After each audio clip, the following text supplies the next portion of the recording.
Olá a todos, meu nome é Vitória, eu sou discente do curso de Ciências Biológicas Bacharelado, estou no terceiro semestre e essa apresentação está sendo feita na disciplina de Biologia do Desenvolvimento.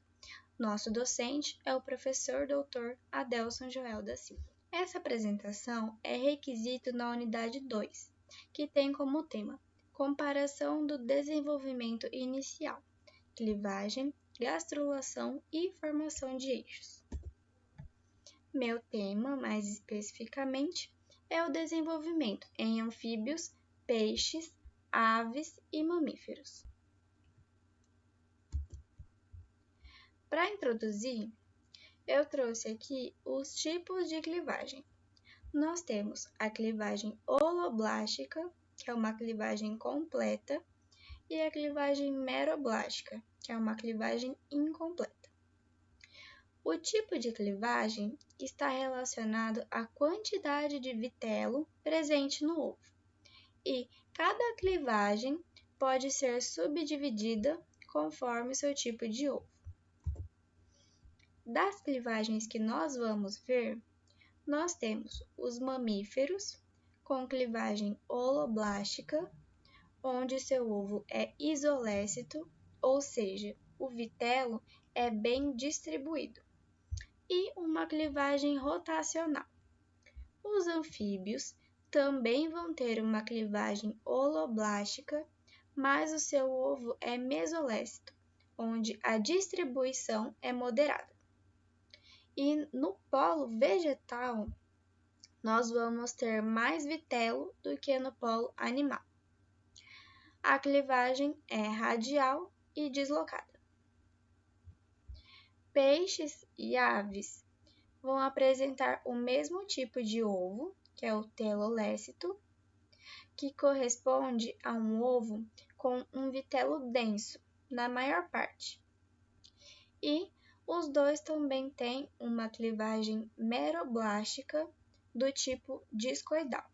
O que isso significa? Significa que a clivagem vai ocorrer no pequeno disco, no polo animal, onde não se tem vitelo. Então, somente o polo animal vai sofrer as clivagens e dar origem às células. Gastrulação. A gastrulação é o que dá característica aos animais verdadeiros.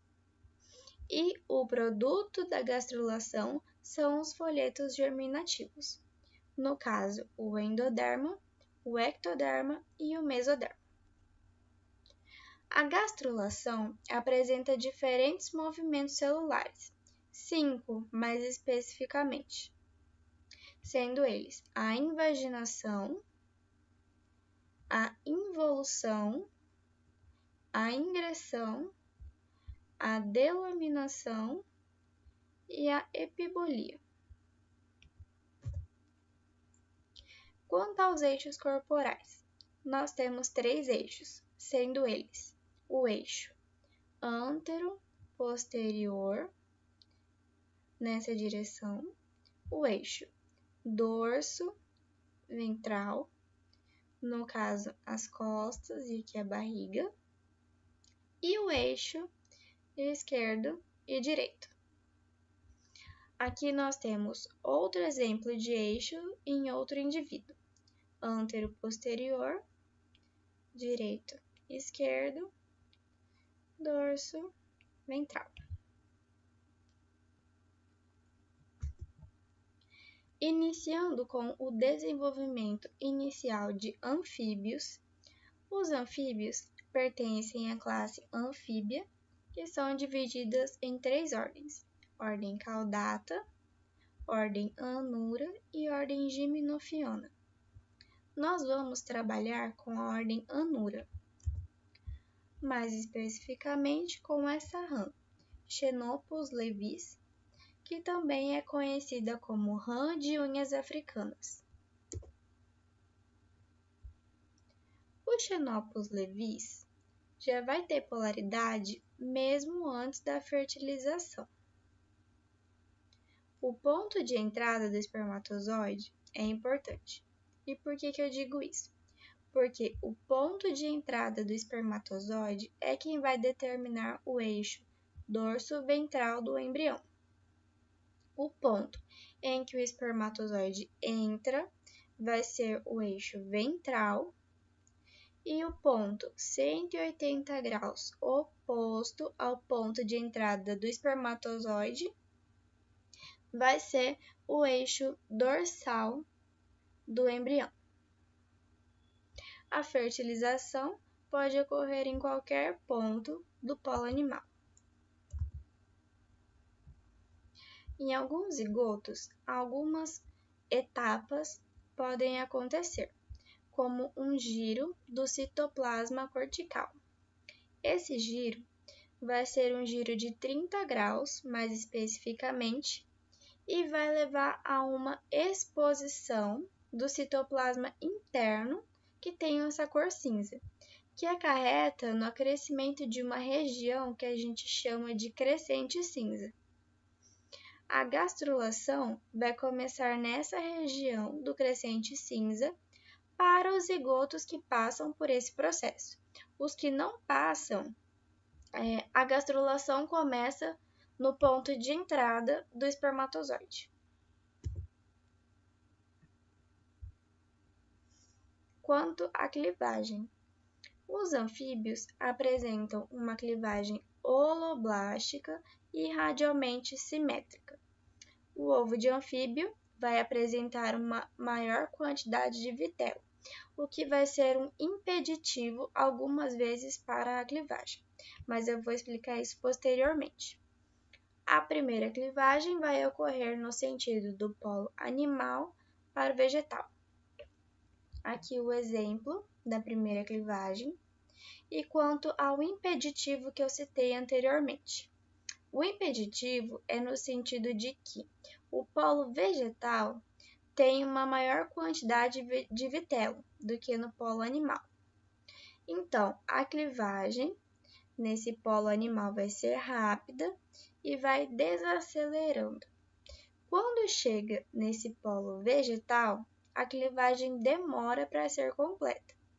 Demora ao ponto de que a segunda clivagem já vai começar perto do polo animal, aqui no hemisfério animal, e a clivagem número 1 pode nem ter terminado ainda. As duas primeiras clivagens são meridionais e a terceira tem sentido equatorial. Essa terceira clivagem vai dividir o zigoto em 8 blastômeros, sendo 4 blastômeros pequenos no polo animal, que também chamam micrômeros, e 4 blastômeros maiores no polo vegetal, no hemisfério vegetal, que também recebem o nome de macrômeros.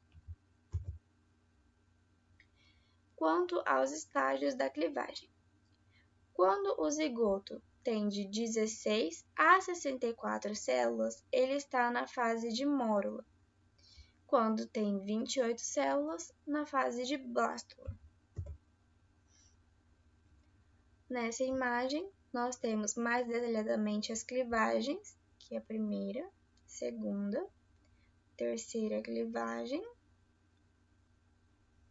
Aqui nós temos o estágio de mórula e em G o estágio de blástula.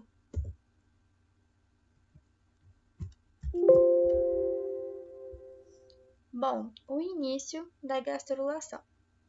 A gastrulação vai começar onde os dois hemisférios se encontram, o hemisfério animal e o vegetal. Essa região tem o nome de zona marginal, que fica perto da região do crescente cinza. Um primeiro movimento é a invaginação de algumas células, que vão modificar o seu formato, tendo o nome agora de células em garrafa. O segundo movimento é a involução, sendo representada aqui com a seta vermelha, e essa involução de algumas células da zona marginal vai originar o blastóporo, que é o pontapé inicial para a formação do arquêntero. Ao mesmo tempo que ocorre a involução, nós temos a epibolia, representada com a seta azul, que é o movimento das células do polo animal, que vão recobrir todo o embrião.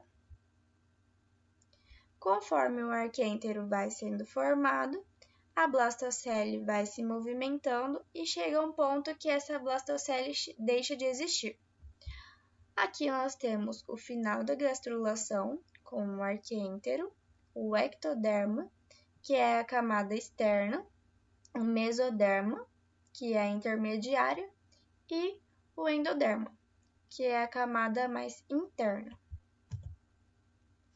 Aqui eu trouxe um mapa mais generalizado, o mapa do destino dos anfíbios, onde o polo animal costuma dar origem ao ectoderma e o vegetal ao endoderma. Quanto à formação dos eixos. O eixo dorso-ventral, como dito no começo da apresentação, é determinado pela entrada do espermatozoide. O eixo antero-posterior tem influência da beta-catenina. Essa beta-catenina vai induzir genes que induzem a involução do mesoderma. Esse movimento da involução que vai gerar o eixo antero-posterior. E o eixo direito-esquerdo tem relação com a ativação a expressão do gene nodal e do gene XNR1. Bom, entrando no desenvolvimento inicial de peixes. Nos peixes, nós vamos ter 3 classes, sendo elas a classe Osteiches, que corresponde aos peixes ósseos, a classe dos Chondrites, que correspondem aos peixes cartilaginosos, e a superclasse Agnata, que comporta as feiticeiras e as lampreias.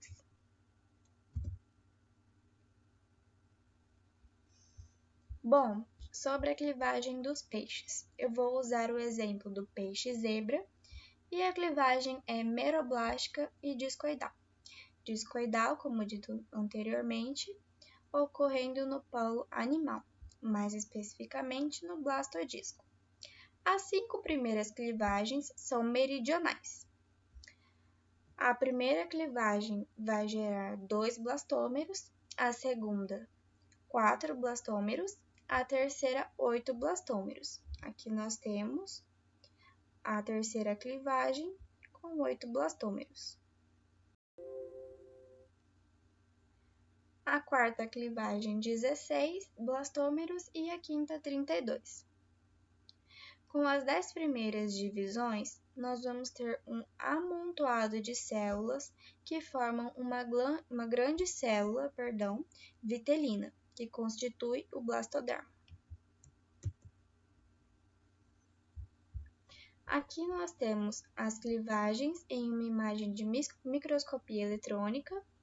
Aqui nós temos 2 blastômeros, 4 blastômeros, 8 blastômeros, e após diversas clivagens, nós temos uma desaceleração nas divisões, iniciando assim os movimentos celulares propriamente dito da gastrulação. O primeiro deles vai ser a epibolia. Bom, na epibolia, as células presentes no blastoderma vão recobrir o vitelo. Aqui nós temos o movimento da epibolia, recobrindo o vitelo. Na gastrulação, propriamente dita, a gente tem a continuação da epibolia e o fim da mesma. Na gastrulação, nós também vamos ter o processo de involução e um outro movimento de convergência e extensão, que dá início à formação do corpo do embrião em volta do vitelo. E o embrião vai se alongar no sentido antero-posterior.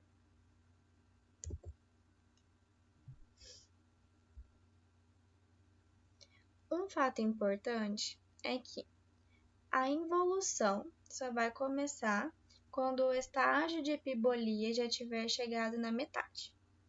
Com isso, nós temos uma borda marginal do blastoderma que vai formar um anel germinativo, que nós temos na figura aí.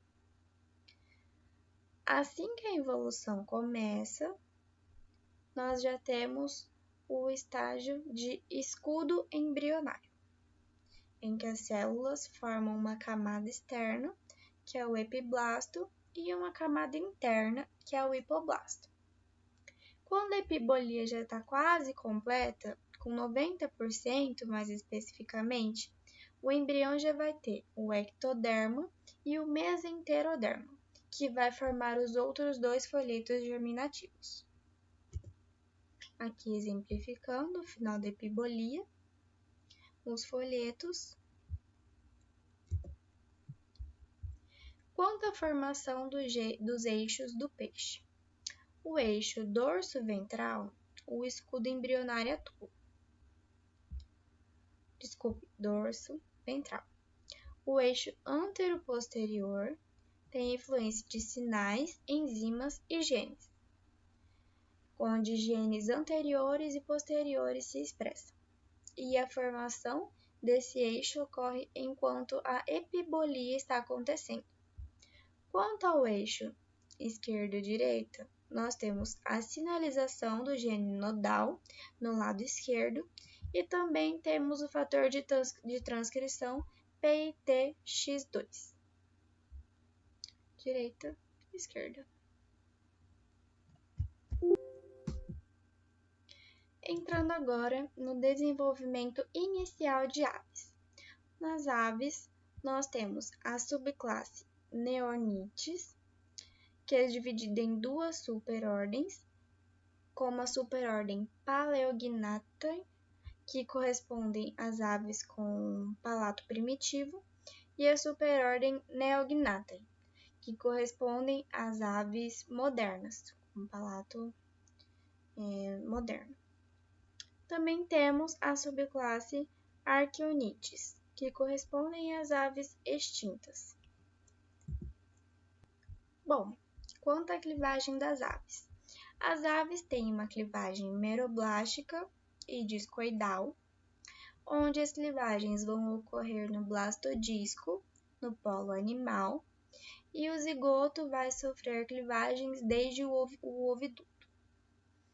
Bom, as primeiras clivagens vão gerar a formação de uma blástula, composta por células discoides, chamada também de discoblástula. O primeiro sulco da clivagem vai ser bem no centro do citoplasma, no polo animal. O segundo sulco vai cruzar o primeiro sulco da clivagem. As três primeiras clivagens podem ser consideradas meridionais e ao fim delas temos 8 blastômeros. Bom, com 8 blastômeros, o zigoto vai chegar ao útero da ave. Bom, com 64 blastômeros, de 64 a 128 teremos a fase de mórula e nós temos clivagem longitudinal e também temos uma divisão entre os blastômeros e a massa do vitelo, por uma fenda que recebe o nome de cavidade subgerminal. Bom, as células do blastoderma vão gerar duas áreas, a área pelúcida e a área opaca. A pelúcida é a parte central do blastoderma, onde as suas células parecem morrer ou descamar. E essa área vai formar a maior parte do embrião. A área opaca corresponde às camadas dos blastômeros periféricos que estão acima da massa do vitelo, onde não houve tal descamação das células. E é da área opaca, que se forma um anel periférico em volta da área pelúcida. Antes do ovo ser posto, o blastômero da área pelúcida se transforma em duas camadas de células, sendo o epiblasto e o hipoblasto. Isso ocorre por conta de células do blastoderma que sofrem delaminação e migração individual, formando uma camada espessa que se chama foice de Kohler. Aqui se forma a blástula secundária e o blastoderma fica composto então por duas camadas. Aqui temos o epiblasto e as células do hipoblasto, e entre elas a blastocele. Bom, quanto à gastrulação das aves, ela começa depois das primeiras horas de incubação, onde a principal característica é a formação de uma linha primitiva. Ela é vista inicialmente como um espessamento de uma camada das células do epiblasto, na região posterior do embrião. Tem aqui essa área de engrossamento. Essa linha vai se estender por mais da metade da área pelúcida. A linha primitiva tomando forma, se estendendo por mais da metade da área pelúcida aqui. Bom, com menos de 24 horas de incubação, a linha primitiva já chegou ao seu tamanho final, e nesse processo o blastoderma se alonga e fica com uma forma de pera, onde a parte mais estreita fica na região posterior do embrião. A região posterior seria aqui embaixo. Bom, ao mesmo momento em que as células estão migrando para formar a linha primitiva, se tem uma forma de uma depressão no meio dessa linha, que recebe o nome de sulco primitivo, que seria o sulco primitivo. E também ocorre um espessamento na porção anterior da linha, chamado, que nessa região anterior, chamado de nó de Hansen. Ao centro do nó, nós temos uma fosseta primitiva. Bom, por meio do sulco e da fosseta, das células do epiblasto se movem para regiões da blastocele entre o epiblasto e o hipoblasto. De forma geral, as células que se movem pelo sulco primitivo vão formar a maioria dos tecidos endodérmicos e mesodérmicos do embrião, e no final da gastrulação temos os 3 folhetos germinativos, bem como a definição de um eixo antero-posterior.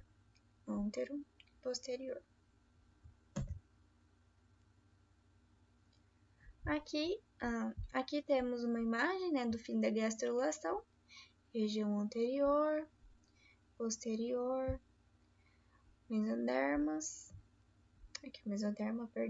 o nó de Hansen, enfim.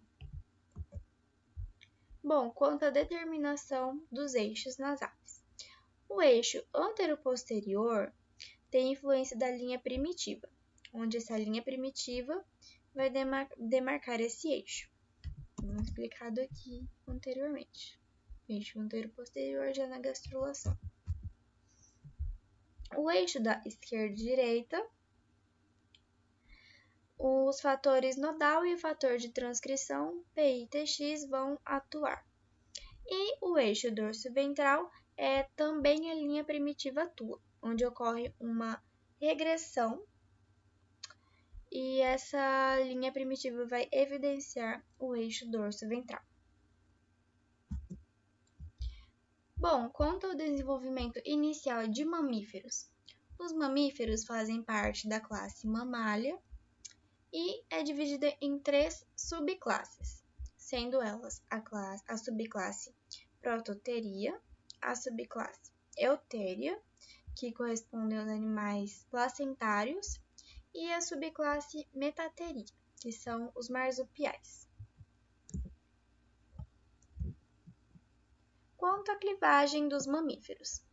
A clivagem é holoblástica rotacional, tendo vários planos de clivagem. E a primeira clivagem só vai acontecer um dia depois da entrada do espermatozoide, quando a meiose estiver completa. A primeira clivagem, o primeiro plano de clivagem, depende do ponto da entrada do espermatozoide.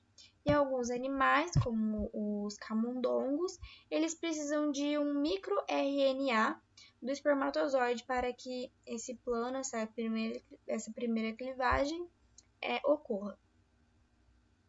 As clivagens dos mamíferos, no geral, são bem lentas. Na maioria dos embriões, a primeira clivagem é meridional, mas a segunda, em um dos blastômeros, é meridional e no outro é equatorial. Por isso, a clivagem é rotacional. Já temos os diferentes planos.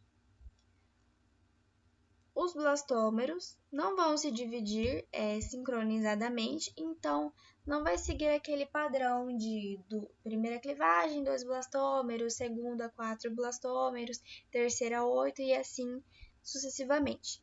Em alguns momentos, podemos ter números ímpares de blastômeros no decorrer da clivagem.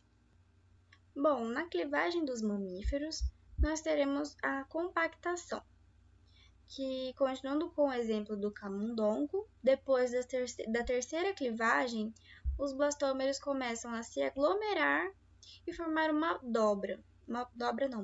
bola, por influência das proteínas ecaderinas, que vão causar a adesão dessas células. Essas células do embrião já compactado, de 8 células, se dividem e produzem a mórula, que possui 16 células, com células externas cercando as células internas. Os descendentes dessas células externas costumam se tornar o trofoblasto e as internas originam a massa celular interna, que dará origem ao embrião, e se encontra do lado do blastocisto, que é um anel de células do trofoblasto. Bom, o primeiro movimento das células dentro da massa celular interna vão formar duas camadas. A camada inferior, que é o hipoblasto ou endodermo primitivo, e o epiblasto. O endodermo primitivo vai posicionar o local da gastrulação. Aqui. Bom, quanto ao epiblasto, ele pode ter dois destinos. Vou trocar de slide, mas depois eu volto. Eu estou mostrando aqui um desses destinos, que é se tornar o epiblasto embrionário, que formará diretamente o ectoderma, ou ele pode formar a linha primitiva, que poderá dar origem aos outros dois folhetos germinativos, o mesoderma e o endoderma. Voltando a esse slide, o epiblasto e o endodermo primitivo, eles vão formar o que se chama de disco germinativo bilaminar. As células desse endoderma vão revestir a cavidade da blastocele e vão formar o que se chama o saco vitelínico. Tendo o exemplo novamente dos camundongos, foi observado que a gastrulação começa na ponta anterior do embrião. E lá surgem as células do nó, que darão origem à futura notocorda. E as células do epiblasto dão origem às células do endoderma e do mesoderma. Aqui nós temos as representações em vermelho do mesoderma e em amarelo do endoderma. E aqui o nó.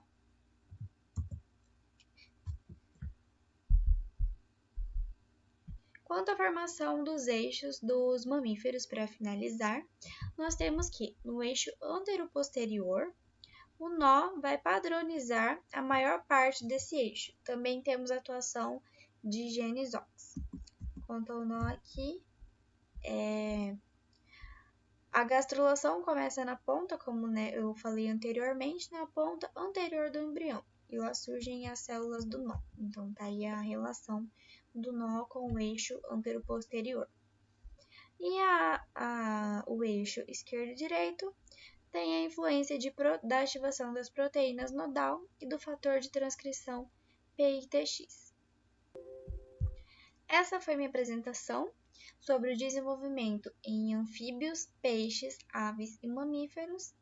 E muito obrigada desde já.